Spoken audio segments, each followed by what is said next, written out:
Alors tout d'abord, c'est un événement qui a été souhaité par l'UICN et que nous avons coporté avec mon collègue calédonien Philippe Gomez et qui va se reproduire d'ailleurs au Sénat dans 2 semaines.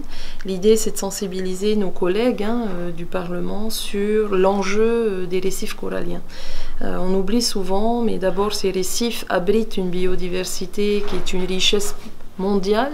Vous savez que ce sont très peu d'espaces finalement qui abritent, qui deviennent un peu la nurserie de beaucoup d'espèces, notamment les thonidés, mais pas seulement.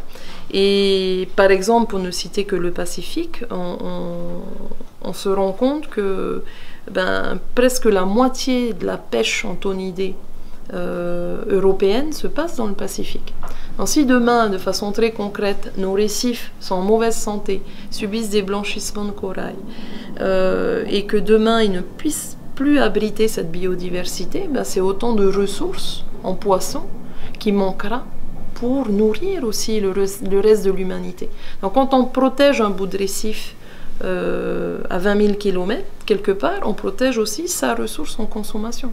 Alors, je crois que ce qu'il faut bien rappeler, c'est que ces espaces, ces écosystèmes, ils sont menacés aujourd'hui. Le but, c'est d'arriver à sensibiliser un maximum. Donc je suis heureuse de voir quand même que des parlementaires se sont déplacés ce matin, ou leurs correspondants, mais il faut arriver à faire prospérer ces messages et faire en sorte que les parlementaires qui le peuvent puissent influencer positivement sur les budgets, sur les projets de loi, pour permettre un renforcement des protections.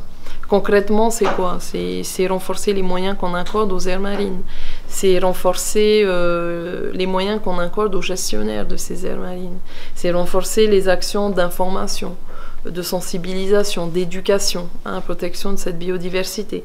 C'est soutenir aussi, par exemple, des appels à projets qui vont expérimenter des solutions.